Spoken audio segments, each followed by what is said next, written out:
Hello and welcome to this Knights of Krynn, and this will be part 13. After a return trip to Kalaman to get things sorted out, we will head for our next destination. Run into a group of undead, which we cannot flee from. However, a terrible battle it is. Skeletons. They are mainly magic immune,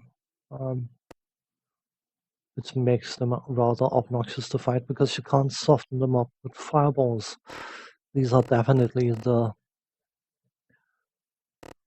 it's a bit faulty to call a skeleton even a meat shield, but that's essentially what they are. They're probably the single toughest melee troops. Not special, non-special units, I should say, in Death Knights of Krynn. But oh well, you just have to beat them. So we did.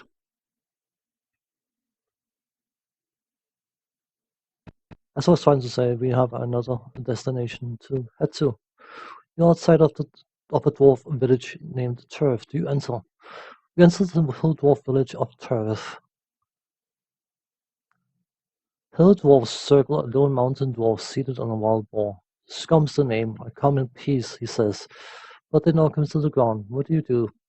Um, Probably help him. Hill dwarfs curse you and attack. Scum joins you. Nice of him.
Scump greets you and tells of his attempt to unite all dwarves.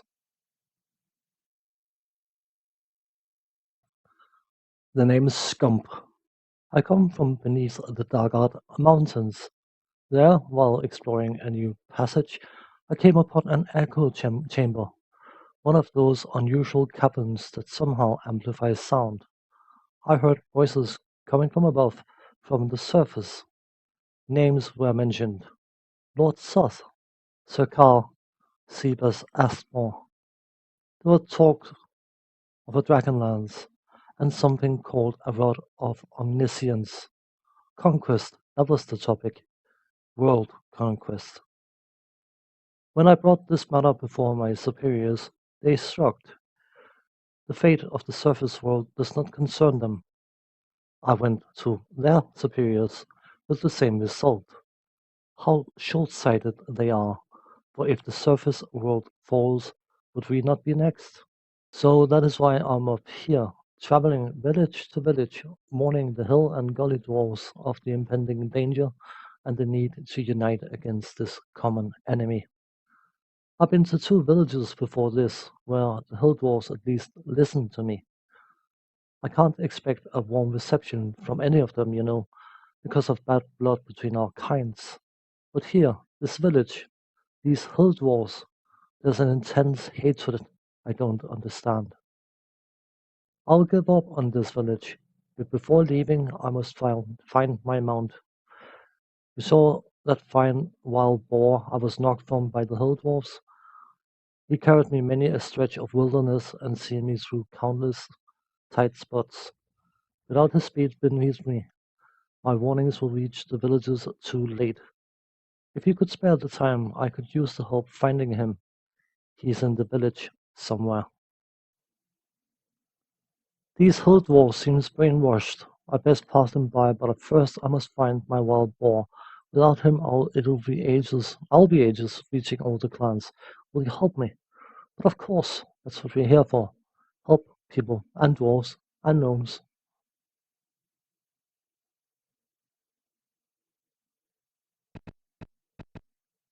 We enter Thrast's study. A scholar cleans up with deep sighs. You pick up a book for him.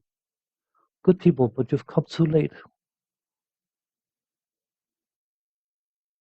Those villainous brutes, they ransacked my study and took what military texts they could find. The proper care and feeding of a military campaign, the art of murder and mayhem, advanced taunts and tortures, 101 intimidation techniques. They took them all. I tried to stop them, but what can an old scholar do? I was never a man of the sword. They just laughed and beat me senseless with a book titled Brain Traumas in the Severely Pummeled, to give an idea how twisted their minds are. The situation is even worse than I've described it, but there's one other text, a notebook really, whose contents dare not fall into the minds of those evil rascals. Ambush made easy, that's what it's called. A trivial thing it may seem. The text barely runs 20 pages, but oh, the secret it reveals about that most fundamental of strategies, the ambush. Yes, they took it. I tell you, you must recover it. Otherwise, we are in for a long and difficult campaign whose end cannot be in our favor. They took ambush made it easy. It gives them a decided advantage. You must recover it. The grumble resumes cleaning. You leave. So we did. I don't know. I've always found that a bit odd, to be honest.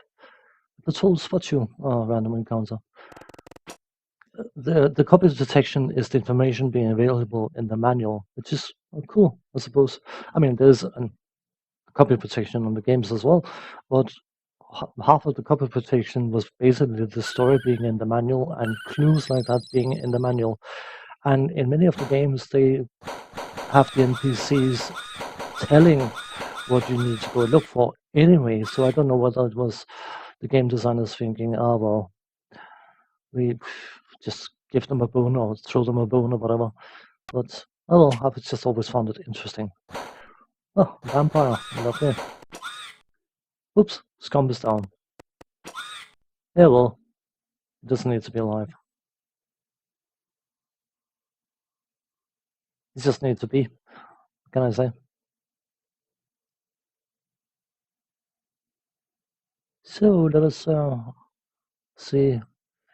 We need to go and find that a book was mentioned. Ambush made easy.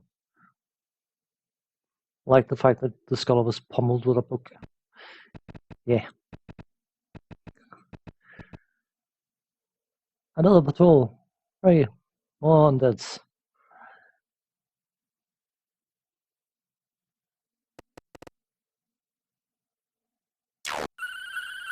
Gotta love lightning bolt. These ghasts, by the way, can paralyze, which is rather unfortunate, but thankfully they are relatively simple to turn. Turning on that won't always be as easy as that, by the way. Some certain areas, they have the undeads in those areas have resistance to being turned, or extra resistance to being turned. But that won't apply for quite a while yet. But there will be one or two areas where that is the case, which makes undead a bit more of a threat. But another patrol down. We usually just scrap their equipment, which is +1 equipment, and we got a +1 or better.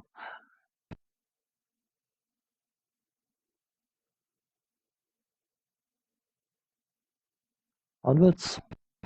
The sign above reads Locksmith from. The woman sobs, "Spare my son, he's possessed, as are so many. He wears a purple hat. Show mercy if you find him." Mm-hmm. A dwarf with a purple hat. Well, why not? You leave. That locksmith will be important, by the way. We just need to work out exactly how to make use of him.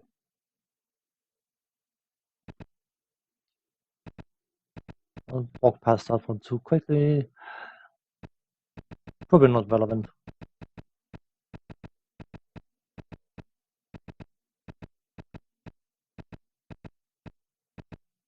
Soldiers teach dwarves combat skills. A young dwarf with a purple hat spots you and charges. You wrestle him to the ground and knock him unconscious. The others spot you and attack.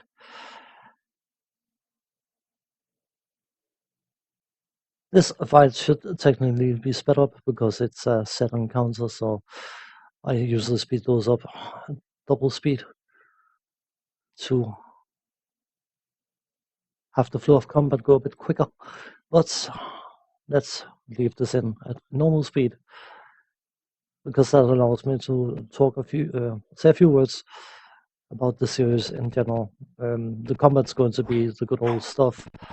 Have the frontliners in the front, smart, and have the two mazes soften the groups up a bit. Fireballs, the stable spell in any Dungeons and Dragons game. That's one thing that never changed. The Light Blast Fireball, of course, hits harder and is instant cast, which makes it invaluable. And we just want to make sure that these two cleric things are not casting any of those nasty, naughty spells.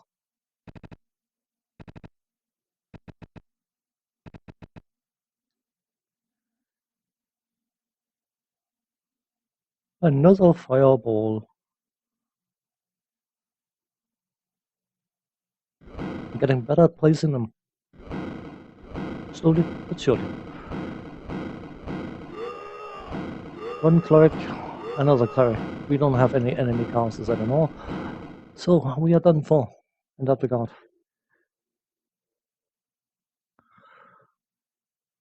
I may mention something I've mentioned before, and if I do, then I'm sorry about that. But because this recording has actually been on my hard drive for about a year, I just want to re-emphasize a few things. Of course, if anyone's watching the series episode by episode, it will probably be relatively recent. But my fighter thief, because of the elf type he is, he can reach level 14 fighter, which means that he will get 2 attacks per round. I'm fairly sure that is not allowed in a normal Dungeons and Dragons, even this version of Dungeons and Dragons, but that allows him to do double backstabs. The Thief, of course, is a class that was, at least in computer game versions, was heavily underutilized up until games like Baldur's Gate, Icewind Dale. They started making use of it, but in all honesty, you have to go to Neverwinter Nights before the Rogue, as it's called in later versions of Dungeons and Dragons, had a role outside of just providing backstab damage, which is what his main purpose in this game is, and of course having the fighter levels also improves his chances to hit. He can wear heavy armor because of his fighter classes, or fighter levels I should say, but of course he can't backstab if he's wearing anything heavier than leather armor, so yeah.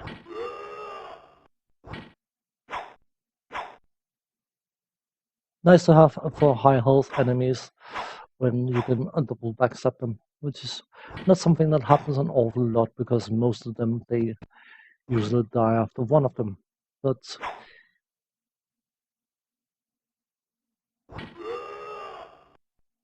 the paladin being a sword and board, normally I would have my paladins being two-hand users even, but of course I got the ranger for that purpose, and the ranger This version of Dungeons and Dragons did not have favorite enemies, but did or do more damage to larger than man-sized creatures, which means minotaurs and up. They basically add their range levels to the damage rolls against larger than man-sized creatures. Which of course with the 200 weapon, which does more damage against larger than man-sized creatures, means they can do some obscene damage. But we are just about done here. Not a lot to say, it's just a run-of-the-mill fight.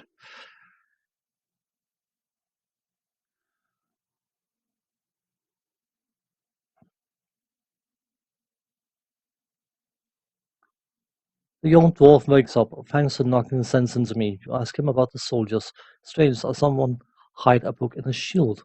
You leave. Hint, hint, hint. That wouldn't perhaps be ambush made easy, would it? Probably not, no, it's probably another book.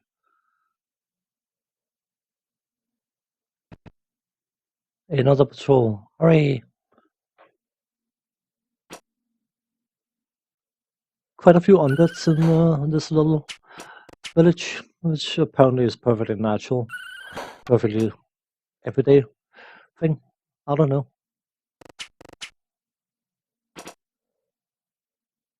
That's definitely one of the things for at least the computer version of the Dragonlance series is obviously dragons and lots of undeads.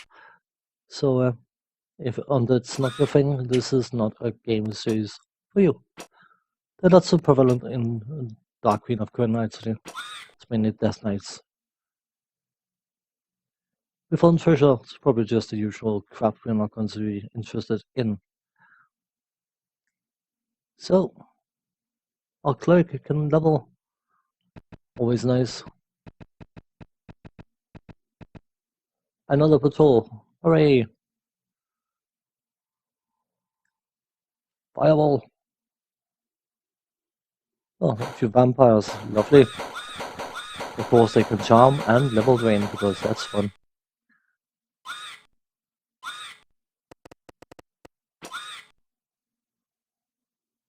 More rubbish. Not interested. Sorry, you can leave that behind.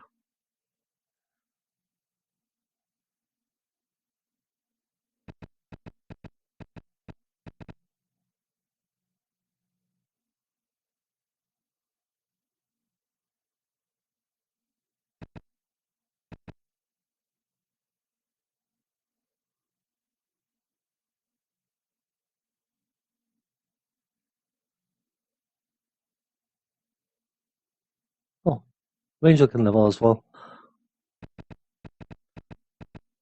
The sign above reads Luft's Tavern. Aha. I keep checking area just to see where I'm going. It's hopes. How can we ever repay you? She digs around. Take my late husband's cloak. He was a fierce fighter.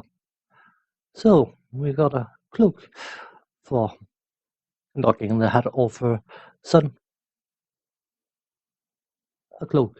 Hmm. Lovely.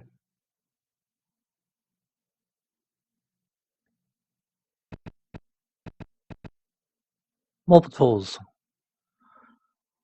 They must be getting rather sick of losing units to a little group of characters, but apparently they got nothing better to do than to just throw several enemies at us. Get those undeads turned.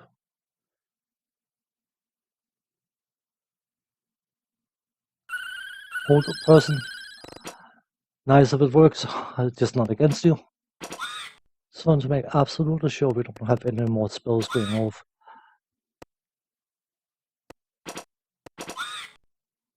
Of course, because we only have good clerics in this game, we cannot.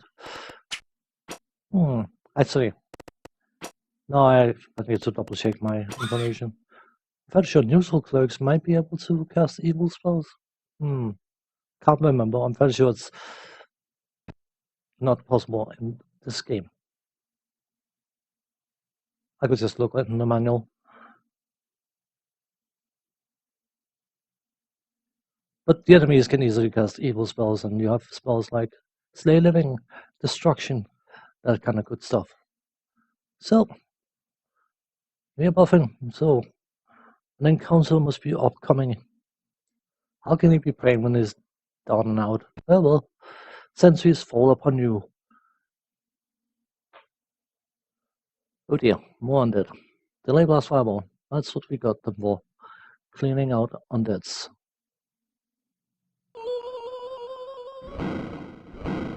Do I actually hit my ranger? It's going to be close. Nope, I did not. Lovely.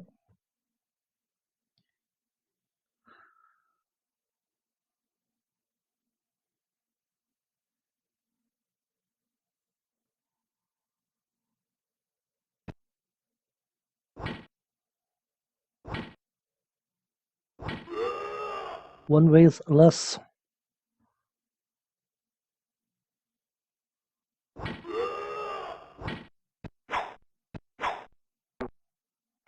Ah, throwing darts at people. How naughty, I'd say. Thank you. Bye bye, matey. Bye bye, patriarchy.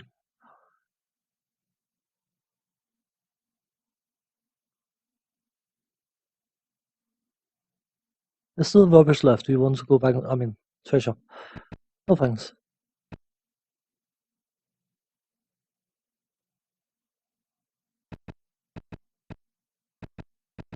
You enter a storeroom in the back corner, soiled clothes stink of death. It might be worth searching them closely.